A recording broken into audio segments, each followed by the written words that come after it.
You ever have a moment where time just folds? Where what you thought you knew gets ripped away, and all that's left is silence? Mine started with a knock on the door. It was a Tuesday. Cloudy, warm. I was fixing a busted drawer in the kitchen. Nothing fancy, just one of those honey-do jobs I never got around to until it started sticking hard enough to swear at.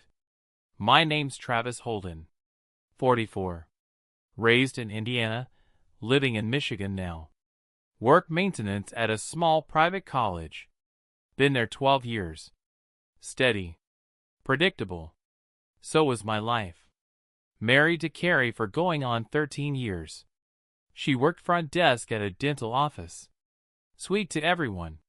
Packed my lunch every morning. Laughed too loud at sitcoms. She was the type you'd never suspect of doing anything wrong. Until that knock. It was 2:12 p.m. I remember because I checked the clock after everything fell apart. A guy stood there. Late 20s. Nervous eyes. Holding an envelope like it had teeth. You Travis Holden? Yeah. He didn't shake my hand. Just held out the envelope like he was passing a live wire. I was paid to give this to you. That's all. I'm not part of anything. Then he turned and walked back to a black Civic with tinted windows. I didn't even say a word. Just watched him drive off. Inside, I opened it. Photos. 10 of them. Printed, not digital. Glossy. Someone went out of their way to make it physical. No hiding behind screens. The first hit me like a bat to the chest. Carrie. Sitting on the edge of a hotel bed. Wearing clothes I'd never seen. Laughing. Not at the camera, at someone behind it. The next few made it clearer. Different days. Same hotel. Same man. Not me. I sat down on the floor.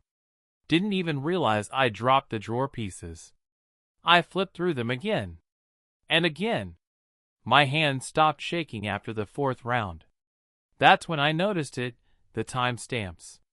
They were spread out over almost a year. This wasn't a mistake. This wasn't a slip. This was routine. I didn't scream. Didn't punch anything. Just sat there for a long time listening to the refrigerator hum. And then I started thinking. Who took these? Why give them to me? And most of all, what now? I didn't confront her right away. That's what people expect you to do. Explode, accuse, make a scene. But something inside me went cold instead. Focused. I wasn't interested in screaming. I wanted answers. And Carrie wasn't going to hand them over. So I played it cool. She got home at 5:41 that night. Same as always.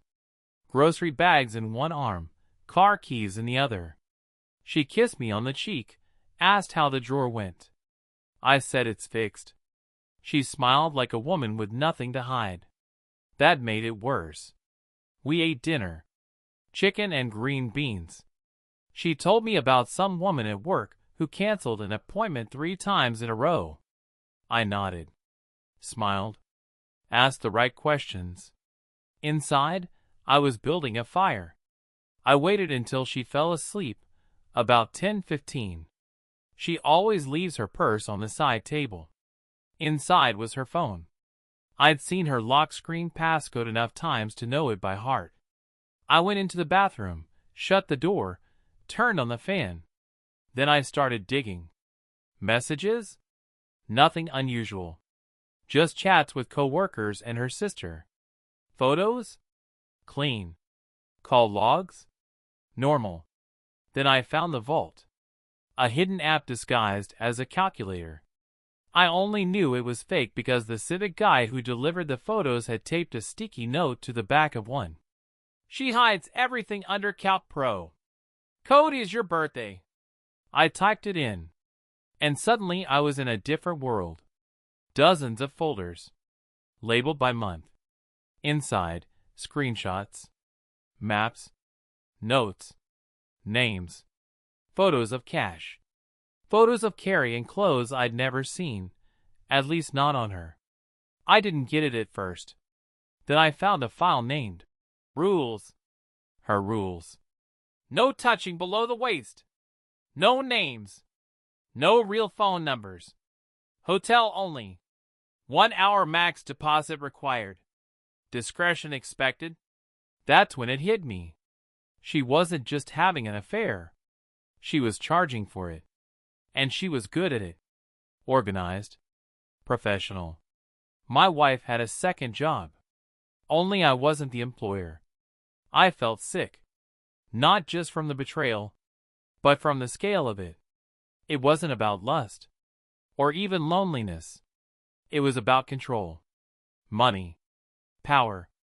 I backed out of the app, returned the phone, flushed the toilet so she'd think I just had a bad stomach, and crawled back into bed. She turned in her sleep and laid her hand on my chest. I stared at the ceiling for the rest of the night. There's a difference between anger and clarity. Anger wants to burn the house down. Clarity wants to own the ashes. I chose clarity. The next morning, I called off work. Said I'd tweak my back. Sat down at the kitchen table with a legal pad and 2 pens. And started an inventory. Not of things. Of lies. The first column was dates. Days I knew she said she was working late, or helping her sister, or picking up a double shift. The second column, confirmation from the photo files. The third, money. She wasn't using our joint account. She was smart. Kept it off the books. But she slipped once. Venmo entry from 6 months ago. $35 transfer to someone named MK, with a note that just said, laundry. I looked up MK. It was a shell. A fake name tied to a digital wallet. But the IP history? I could see the town. Right near Lansing.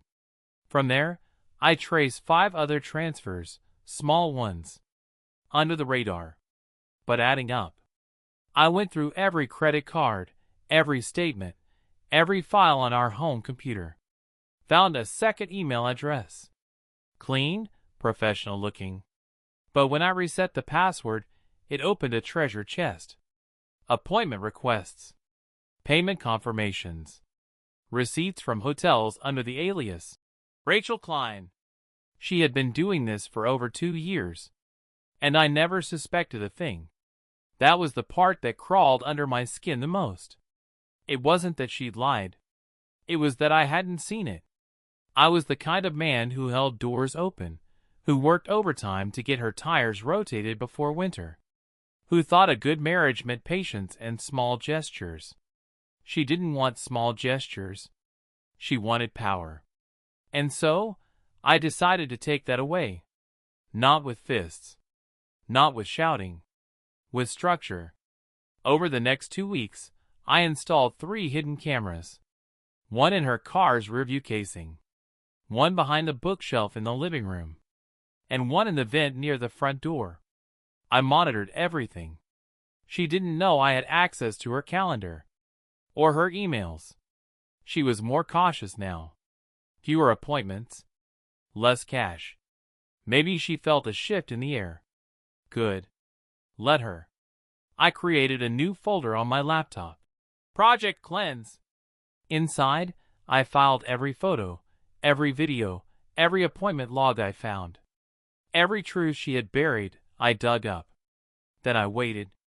And I smiled when she kissed me goodnight. Because now I wasn't the fool in the story. I was the narrator.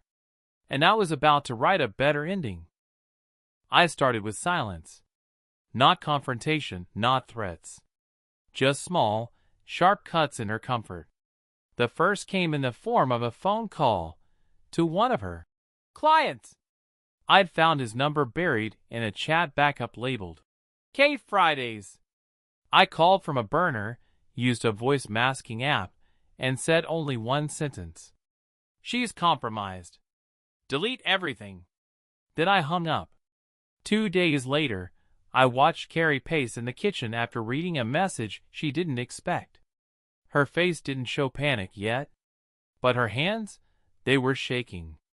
I knew that look. The second cut was financial. I created a fake phishing alert from her. Rachel Klein, email host. She bit. Clicked the link, entered her login details. Now I had them.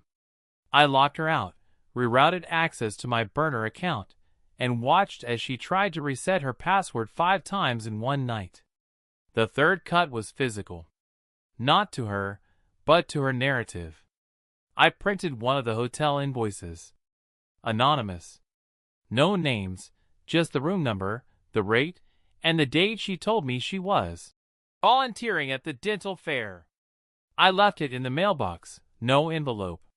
She found it when she got home from work. 10 minutes later, I heard drawers open. Then close. Then open again. She checked the security system. I'd already wiped the footage. She looked through her purse, her phone, her closet. But she never asked me anything, because that would mean admitting everything. By the time the weekend rolled around, she had turned jittery, overcautious, double-locking doors, canceling dinner plans. She stared at me a little too long when I asked if she wanted to watch something on TV. The silence between us wasn't just awkward. It was electric. And I loved it. She started checking her phone more, then less. I disrupted the rhythm. Planted doubt. Now she didn't know who was watching. But I wasn't done. I mailed a manila envelope to her boss at the dental office. Inside, a single printed photo, Carrie, walking out of the embassy suites with a man in a navy jacket. No note. No explanation. I don't know what was said. But she came home early 2 days later and didn't mention work once. She made dinner in silence, then excused herself early and sat on the porch, staring out at nothing. That was when I knew. Her other life was bleeding into this one. Exactly what I wanted. Because you can live a lie for a long time, but not when someone's rearranging the truth right in front of you. And I was just getting started. By the end of week 3, she barely resembled the woman I married. She still wore the same makeup, still brushed her hair the same way, still folded towels into thirds like nothing was wrong. But underneath, she was hollow. Shaky hands. Snapped responses. She jumped every time her phone buzzed. Stopped sleeping well. Checked the windows twice before bed. She was unraveling. And I wasn't even done. I uploaded her hidden appointment calendar to a private blog buried behind a fake baking site. Each entry anonymized, but timestamped, cross-referenced with photos. A quiet confession made public. Then I shared the link. To her sister. To her coworker. To her old church friend. No message. Just the link. Carrie never said a word about it. But she made a doctor's appointment 3 days later. I saw the reminder pop up on her phone. Anxiety eval, 11:45. She was trying to put the fire out. But the flames were inside now. Next, I hit her savings. She had a separate checking account under the alias C.J. Holden. I watched her log in often, moving small amounts to a digital wallet she thought I couldn't see.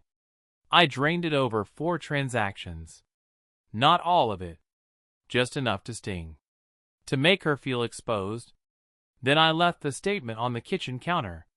No envelope. No context. Just the balance. $174.62. She found it after coming home from work late. Claimed she had a team dinner. I was drinking coffee. Watching the news. Calm. She stood in the hallway for a long time before walking in and sitting down across from me. Her eyes were red. "You know, don't you?" she asked. I didn't answer. She stared down at the floor. "I don't know how this started," she whispered. "It wasn't supposed to." I cut her off. Not with words. With a look. Not angry. Just done. "I want you out by the end of the week." I said. That broke something in her. She didn't cry. She just dimmed, like a light flickering out. I have nowhere to go, she said. You had somewhere to go every Friday for 2 years. Silence. She stood up, slowly, and walked upstairs. She didn't eat that night. Didn't speak to me again for 2 days. But she packed, and I didn't lift a finger to help. She left on a Thursday. No hug. No goodbye. Just 2 suitcases and a red duffel bag thrown into the back seat of her car. I watched from the porch. She looked back once before pulling out of the driveway. Her face was blank. I didn't wave. She didn't deserve that. The house was quiet after she left. Too quiet, like it was holding its breath.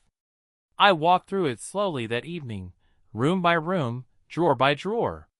She'd taken clothes, toiletries, her laptop, a few old framed photos. But she left plenty behind. Jewelry I bought her for our anniversary. A book she read 6 times. The mug that said #1 wife. I gathered it all into a box and drove it to the local thrift store the next morning. Didn't even wait for the receipt. But I didn't feel relief. Not yet. Because something was still unfinished. Justice, when it's real, doesn't just happen quietly in the dark. It leaves a mark. So I paid one final visit to the man who delivered the photos. I tracked his plate 2 weeks back, traced it to a rental out of state. He'd only been in town for a day. Probably hired anonymously. But I found him. And I paid him double what she paid to talk. At first, he refused. Said he had a code. I showed him a copy of the blog. The evidence. Told him I wasn't here to hurt anyone. I just wanted to know. Why now? Why me? He told me she didn't want to end it with her clients. She was trying to expand. A second phone line, new contacts, even higher rates. But someone found out. A jealous ex-client. Someone with resources. He was hired to warn her. But when he saw the scale of her deception, he made a copy of everything and chose to deliver it to me instead. She lied to everyone, he said, but especially you. I thanked him. Then I went home. There was only one piece left to deal with. The blog. It had already been viewed over 6,000 times. People shared it, whispered about it, speculated. I could have left it up. Let the fire keep burning. But I didn't. I deleted it. Not for her sake. For mine. She didn't get to live in my head anymore. Not as a villain, not as a ghost. She was over. And I was free. People think betrayal ends with shouting, crying, slammed doors, maybe a divorce and a new haircut. But the real ending? It's quiet. No fireworks. Just silence, where something used to be. It's been 7 months since she left. I never saw her again. Never got a call. No letter. No apology. Good. I didn't want one. I sold the house 2 months ago. Packed my tools, my clothes, and a few old photos that didn't have her in them. Moved 2 counties north, to a small town that smells like pine trees and fresh rain. Nobody here knows me. They just nod when I walk into the diner or hardware store. I work maintenance again, different building, same job. No drama. No secrets. At night, I sit on my porch and drink coffee. Sometimes I think about the way she smiled when she lied. The way she made me feel small without ever raising her voice. But only sometimes. The rest of the time, I'm free. You don't realize how heavy the truth is until you carry it long enough to feel your spine change. Then you set it down, and realize what real peace feels like. I don't regret what I did. I didn't hurt her. I just showed her what she built. Then I pulled the floor out from under it. She lost her comfort, her money, her image. Everything she used to play her game. And I never laid a finger on her. That's real revenge. Permanent. Precise. Personal. One afternoon, I got a letter in the mail. No return address. Just my name, handwritten. Inside was a photo. Carrie, standing in front of a rundown motel, holding a clipboard, looking away from the camera. She looked older. Smaller. Like someone who'd finally run out of moves. No note. Just that. I didn't keep it. Didn't need to. I threw it in the fire pit out back. Watched the corners curl. And for the first time in a long time, I felt nothing. Not hate. Not anger. Just closure. The man she thought she married, the one she thought would never find out, he's gone now. The one who took his place? He knows better. And he never forgets.